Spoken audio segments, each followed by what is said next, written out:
class 8th. Now today we will discuss chapter 11 of history, chapter name Indian culture, a further evaluation. The British rule introduced new change and innovations in various aspects of art and literature in India. British के समय में कई सारे बदलाव हुए, कई सारी नई आर्ट आई, कई सारी नई literature I. Introduction of printing technology. The printing press first came to Goa with Portuguese missionaries. Printing press सबसे पहले गोवा में आया पुर्तगीज मिशनरीज के साथ. In mid of 16th century, the English East India Company began to import press machines. 16th century के मध्य में English east India company ये जो है प्रिंटिंग प्रेस इंपोर्ट करना इन्होंने शुरू कर दिया. From 1780 James Augustus Hicky an Irish man began to publish a weekly newspaper called Hicky's Bengal Gazette. 1780 के समय से जेम्स ऑगस्टस हिकी एक आयरिश मैन थे. इन्होंने एक weekly magazine Hicky's Bengal Gazette publish करना शुरू कर दिया. It was mainly commercial paper which published a lot of advertisement. ये एक प्रकार का कॉमर्शियल पेपर था जिसमें बहुत सारे एडवर्टाइजमेंट होते थे. By the end of 18th century a number of newspaper and journals began to printed. और 18th सेंचुरी की एंड होते होते कई सारे न्यूज़पेपर प्रिंट होने शुरू हो गए थे. One of the first newspaper to be published by an Indian was Bengal Gazette bought by the Gangadhar Bhattacharya. और जो सबसे पहला न्यूज़पेपर था इंडिया का बंगाल गजट था जिसको कि पब्लिश किया था गंगाधर भट्टाचार्य ने. Next heading new forms of publications. With the introduction of printing press new avenues of writing were created. Printing के आने से राइटिंग का एक नया एवेन्यू क्रिएट हो गया. Novels based on human emotions relationship and experiences began to printed. कई सारी नॉवेल जो ह्यूमन इमोशन पर डिपेंड करती थी, इसके रिलेशनशिप एक्सपीरियंस ये भी प्रिंट होने शुरू हो गए. Short stories and essay about social and political themes were also written and printed. इस समय में कई शॉर्ट स्टोरी, कई एसे, कई सोशल और पॉलिटिकल थीम्स ये भी रिटन और प्रिंट होने लगे. Rise a new visual culture. With the introduction of printing press visual image could be reproduce in multiple copies. Printing press के आने से कई विजुअल इमेज, कई इमेज भी प्रोड्यूस होने लगी और इसकी मल्टीपल कॉपी बनने शुरू हो गई. Kalighat printings and paintings by Raja Ravi Varma were printed for circulation. Kalighat printing और पेंटिंग ये जो थी राजा रवि वर्मा के द्वारा प्रिंटेड होने लगी. These paintings were displayed in calendars and they could be bought by common people to decorate their homes. ये पेंटिंग जो थी ये कैलेंडर्स में डिस्प्लेड की जाती थी और ये कॉमन पीपल के लिए उनके होम्स को डेकोरेट की जाती थी. Next heading Kalighat paintings. Kalighat paintings were created by local scroll painters and potters who lived around the temple of Kalighat in Calcutta in the early 19th century. Kalighat painting जो create की गई थी लोकल पेंटर्स और potter's के द्वारा की गई थी. ये ऐसे लोग थे जो कि कालीघाट टेम्पल जो था कलकत्ता का 19th सेंचुरी के उसके करीब रहते थे, ये उसके नज़दीक में रहते थे. Main themes of these paintings were mythological. They content image of gods and goddess. ये जो इमेज, ये जो थीम होती थी, ये पेंटिंग्स मैथोलॉजिकल होती थी, पौराणिक होती थी. इसमें गॉड और गॉडेस की ज़्यादातर इमेज होती थी. From the middle of 19th century the Kalighat painters also took up social and political themes. Middle 19th century के आते आते कालीघाट पेंटर्स ने सोशल और पॉलिटिकल थीम्स भी लेनी शुरू कर दी. Sometimes creatures and cartoons ridicules those who aped the western life style and western hobbies were also painted. इसी समय में कुछ समय के बाद कई कैरिकेचर्स और कार्टून भी जो कि वेस्टर्न लाइफ स्टाइल के होते थे वो भी पेंटेड होने शुरू हो गए. Paintings by Raja Ravi Varma. Raja Ravi Varma belong to the royal family of Travancore in Kerala. Raja Ravi Varma जो थे ये केरला के बहुत रॉयल फैमिली, शाही फैमिली के थे. His paintings adopted the Western style of oil painting, but his themes were from Indian mythology, Ramayana and Mahabharata. इनकी पेंटिंग जो होती थी ज़्यादातर इन्होंने स्टाइल जो ली थी ऑयल पेंटिंग की वेस्टर्न स्टाइल से अडॉप्ट की थी, लेकिन इनकी ज़्यादातर पेंटिंग इंडियन मैथोलॉजी पे थी, रामायण और महाभारत पे होती थी। Art with the nationalist theme. With the rise of nationalism in late 19th century, many paintings were printed and circulated with carried A nationalist image. और 19 सेंचुरी के आते आते कई पेंटिंग जो थी अब राष्ट्रभक्ति पर, देशभक्ति पर कई इमेज इसमें बनने शुरू हो गए थे। A leading nationalist artist were Abanindranath Tagore, the nephew of Rabindranath Tagore. He painted the famous image of Bharat Mata, a divine and spiritual figure. राजा रवि वर्मा तो पेंटिंग की बात हो ही चुकी। अब इसके बाद राष्ट्रभक्ति के अगर हम बारे में बात करें तो अविनाश टैगोर जो कि नेफ्यू थे रविन्द्रनाथ टैगोर के, इन्होंने भारत माता की इमेज को पेंट किया और बनाया, स्पेशल इमेज दी। Later the image of Bharat Mata was painted by many different artist. Bharat Mata की इमेज बाद में कई और पेंटर्स ने बनाई। Devotion of this mother figure was an expression of nationalism. ये जो भारत माता का इमेज थी, फिगर थी, इससे नेशनल राष्ट्रभक्ति का एक्सप्रेशन होता था। Influence of European art. Traditional Indian paintings was influenced by the European techniques. ज़्यादातर इंडिया की पेंटिंग जो थी इस पर असर पड़ा था यूरोपियन टेक्निक का। European introduced a realistic style of painting in India. European ज़्यादातर इनकी जो इन्होंने इंट्रोड्यूस किया था, ये रियल लाइफ की पेंटिंग स्टाइल बनाया था। Their paintings were life like and based on what the artist saw. इनकी पेंटिंग इस प्रकार की होती थी कि क्या आर्टिस्ट देखना चाहता है, किस रूप में होना चाहिए। European artist also brought with them the technique of oil painting. European painters जो थे ये ऑयल पेंटिंग्स भी ये लेके आए थे। A special style of painting introduced by European in India was landscape painting. Europeans के द्वारा एक स्पेशल पेंटिंग बनाई गई थी जिसको कि लैंडस्केप पेंटिंग कहा जाता था। These paintings depicted the natural beauty of India and its varied and diverse landscape. ये पेंटिंग जो बनी थी इंडिया की नेचुरल ब्यूटी को दर्शाती थी और इसमें इंडिया के जो अलग अलग लैंडस्केप एरिया थे उनको बताए जाते थे। With the advent of British rule another style of painting introduced in India was portrait painting.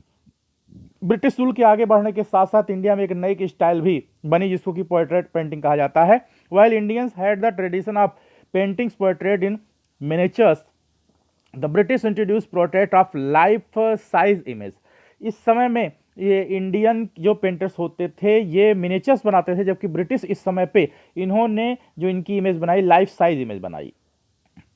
The portraits of rich and powerful British sometimes the Indian rajas were aimed at displaying the status and wealth of people whose portraits were being painted. इस समय में कई rich portraits होते थे जो कि British और कई भारतीय राजाओं के बारे में इनके स्टेटस को दर्शाने वाली पेंटिंग हुआ करती थी।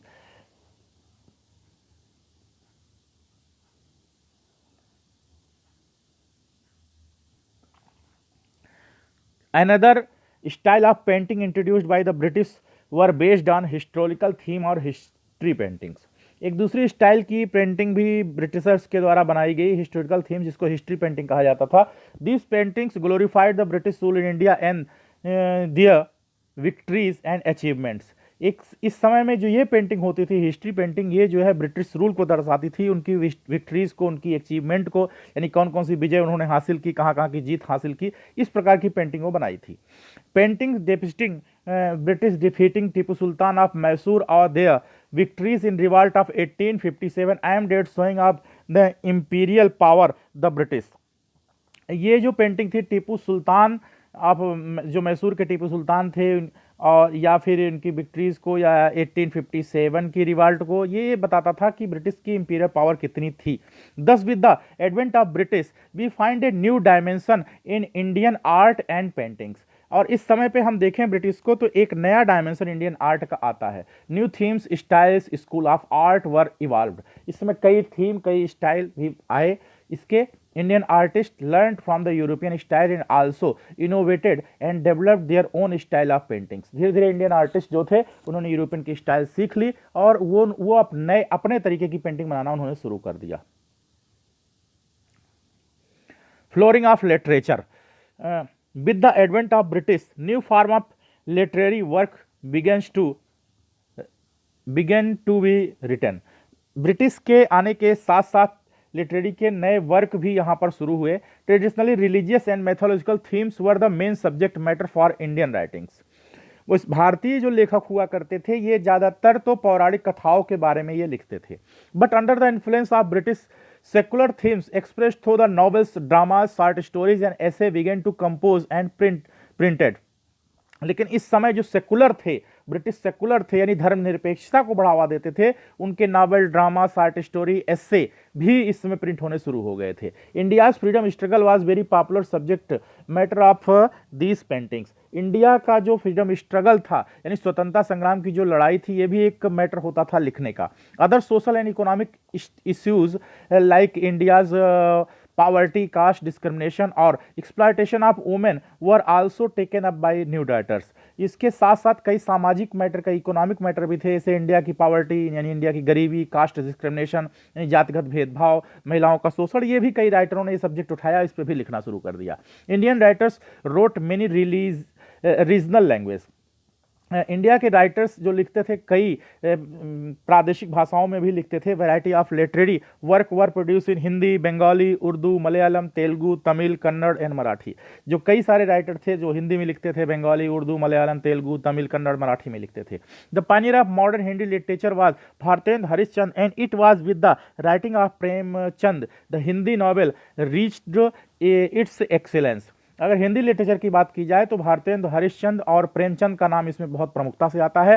प्रेमचंद टुक up social and economic issues concerning the ordinary Indians and trials and tribulations of their daily expanse. जो प्रेमचंद की बात की जाए तो इन्होंने जो लिया था ये आम भारतीय की सोशल और इकोनॉमिक लाइफ यहाँ पर इन्होंने लिया था और इस पर लिखा था. In Bengal Bankim Chandra Chattopadhyay one of the prominent novelist of initial times. अगर बंगाल में बंकिम चंद्र चटर्जी की बात की जाए तो ये भी उस समय के एक प्रमुख लेखक माने जाते थे. His first novel Durgesh Nandini 1865 was first novel in Bengali language. Durgesh Nandini जो थी 1865 की सबसे पहली बंगाली लैंग्वेज मानी जाती है. He also wrote the famous novel Anand Math, a novel which greatly inspired our freedom fighters. Bankim Chandra Chatterjee ने एक नॉवेल लिखी थी आनंद मठ, जो कि ये फ्रीडम फाइटर्स के ऊपर, इस पर ज़्यादा प्रभाव पड़ा था, इस पर ज़्यादा लिखी गई थी. Vande Mataram composed earlier by Bankim Chand, which became the theme song of our freedom struggle, was included this novel. Vande Mataram जो लिखा गया था बंकिम चंद्र चट्टोपाध्याय के द्वारा, ये इंडियन फ्रीडम स्ट्रगल का सॉन्ग था, इस नॉवेल में लिखा गया था. Other writers like Sharat Chandra Chattopadhyay wrote powerful stories in simple language. Sharat Chandra Chattopadhyay ने सिंपल लैंग्वेज में काफी कुछ लिखा था.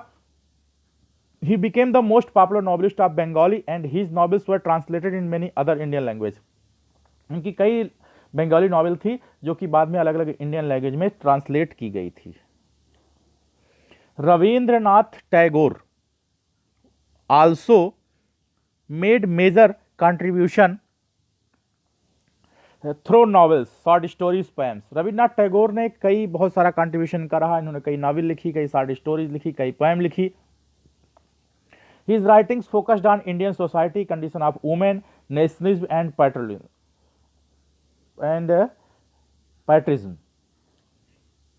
इनकी जो नॉवेल थी, इन्होंने इंडियन सोसाइटी पर, भारतीय औरतों पर लिखा, काफी सारे राष्ट्रवाद पर लिखा. He became the first Indian to receive the Nobel Prize for his work Geetanjali. इन्होंने पहली जो इन्होंने अपनी, ये पहले ऐसे इंडियन थे जो कि नोबेल प्राइज इनको इनकी नॉवेल गीतांजलि के लिए मिला था. Some of other famous writer who contributed to enrichment of Indian literature were Mohammad Iqbal, the great Urdu poet who compose the stirring song Sare Jahan से अच्छा हिंदोस्तां हमारा. मोहम्मद इकबाल का नाम आता है जो कि उर्दू पोएट थे. इन्होंने ये सॉन्ग लिखा था सारे जहां से अच्छा हिंदोस्तां हमारा. उसके बाद बात आती है मिर्जा गालिब की. Mirza Ghalib one of the greatest Urdu poets. Subramania Bharati the greatest Tamil poet, ये आए हैं. उसके बाद whose patriotic poems inspired generation of freedom fighters. उसके बाद नेक्स्ट आते हैं फकीर मोहन सेनापति रोट इन उड़िया. इन्होंने उड़िया में लिखा। फिर नारायण आप्टे रोट इन मराठी, फिर Hemchand Barua wrote in Assamese, फिर बेलोथल नारायण मेनन मलयालम में लिखा। Apart from them there were numerous other writers who wrote in various regional language in language of India, making the 19th and early 20th century a remarkable creative period in Indian literature। उसके बाद बात करते हैं music की। Till the 19th century, music and dance were generally not performed on a public stage। 19th century तक music और dance public place या stage पर नहीं होता था। They were performed in privacy of homes of temples, ये ज़्यादातर या तो घरों में होते थे या मंदिरों में होते थे। With the coming of British, music began to played publicly, लेकिन ब्रिटिश के आने के बाद ये पब्लिकली होने लगा, जनता के सामने होने लगा, आम जनता के सामने होने लगा। The British created band stands in most of major cities where they lived, British ने ज़्यादातर ये बैंड स्टैंड इन्होंने क्रिएट किया। Live program of musical band took place every evening, ज़्यादातर शाम को प्रोग्राम इसके किए जाते थे। British also set up clubs where western music was played, British ने कई क्लब बनाए जिसमें कि वेस्टर्न म्यूजिक प्लेड किया जाता था। New musical instruments violin, piano, drum, cello began to be played, इस समय कई ये म्यूजिकल इंस्ट्रूमेंट भी आ गए थे। Western music was also played in church, western music church में भी प्ले किए जाते थे।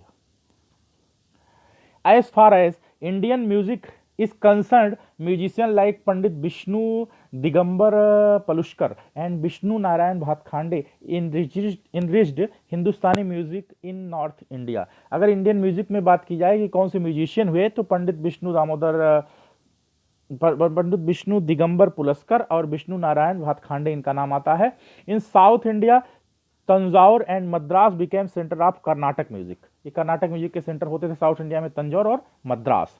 इन field of music film music became popular, इसमें फिल्म म्यूजिक बहुत पॉपुलर हुआ करता था। Recorded music was also introduce in beginning of 20th century, 20th century में तो कई रिकॉर्ड म्यूजिक इसमें हुए। India's first gramophone company was establish in 1902, सबसे पहले इंडिया की ग्रामोफोन कंपनी जो स्टेब्लिश की गई 1902 में की गई। Thus in field of music also under the British rule India witnessed tremendous room and enrichment, अगर म्यूजिक की बात की जाए तो इंडिया ने बहुत सारा इसमें उपलब्धि हासिल की। बात करते हैं नेक्स्ट है photography. In the British period we got a new and very authentic source of information in form of photography, इस समय ब्रिटिश के समय में फोटोग्राफी की बहुत सारी इंफॉर्मेशन मिलती है। फोटोग्राफ्स ऑफ कॉलोनियल पीरियड और a visual record of one of the most important events of Indian history, photography इस समय के बारे में बात की जाए तो ये एक प्रकार का विजुअल रिकॉर्ड था जो कि इंडियन हिस्ट्री में सबसे बड़ा बदलाव था। During the colonial period new changes and innovations took place in art and culture as a result of intermingling of Indian and western culture values. इस समय बात की जाए तो इंडियन कल्चर और आर्ट में बहुत सारा वेस्टर्न कल्चर भी एंट्री कर चुका था। अब बात करते हैं नेक्स्ट हेडिंग ड्रामा की। During this period many dramas were written and enacted in English and other regional language, इस समय कई ड्रामा लिखे गए, इंग्लिश में भी लिखे गए, कई अदर लैंग्वेज में भी लिखे गए। The Indian people's theatre association made a great contribution in this field, India के जो थिएटर एसोसिएशन था इसमें इनका बहुत बड़ा सहयोग था, बहुत बड़ा योगदान था। The Indian drumstick and actors did their best to combine western and eastern style of theater acting, इस समय कई थिएटर एक्टिंग इंडियन के ड्रामेस्टिक्स ने किया था। नेक्स्ट हेडिंग और लास्ट हेडिंग इस चैप्टर की है printing press. Portuguese were the first to introduce the printing press in India, Portuguese जो थे जो सबसे पहले प्रिंटिंग प्रेस को इंडिया में लाने वाले थे। In Goa they publish their first book in 1557, Goa में सबसे पहली बुक जो पब्लिश हुई थी 1557 में पब्लिश हुई थी। Followed by them the East India Company of England establish their printing press at Bombay नाम मुंबई इन 1684, इसी क्रम में ईस्ट इंडिया कंपनी ने सबसे पहले अपना प्रिंटिंग प्रेस बॉम्बे में 1684 में लगाया। James Augustus Hickey was the first person to print the Bengal Gazette, the first newspaper in India. James Augustus Hickey जो थे ये पहले पर्सन थे जिन्होंने कि बंगाल गजट न्यूज़पेपर इंडिया में इन्होंने पब्लिश कराया था। With the growth of education and political consciousness in India there was an immense increase in number of newspapers. और धीरे धीरे जैसे जैसे भारत में एजुकेशन बढ़ी, पॉलिटिकल कंसाइसनेस बढ़ी, वैसे वैसे यहाँ पर न्यूज़पेपर भी खूब सारे छपने शुरू हो गए। The inventions of printing press had helped in mobilising and consolidating country wide opinions on major issues of national interest. और प्रिंटिंग प्रेस के आविष्कार के बाद यहाँ पे काफ़ी सारा ये प्रिंटिंग होना शुरू हो गया और इंडिया में प्रिंट का काफ़ी प्रचार हो चुका था। इस तरीके से ये चैप्टर आपका ख़त्म हुआ। चैनल को सब्सक्राइब करना मत भूलिएगा। Okay, thank you.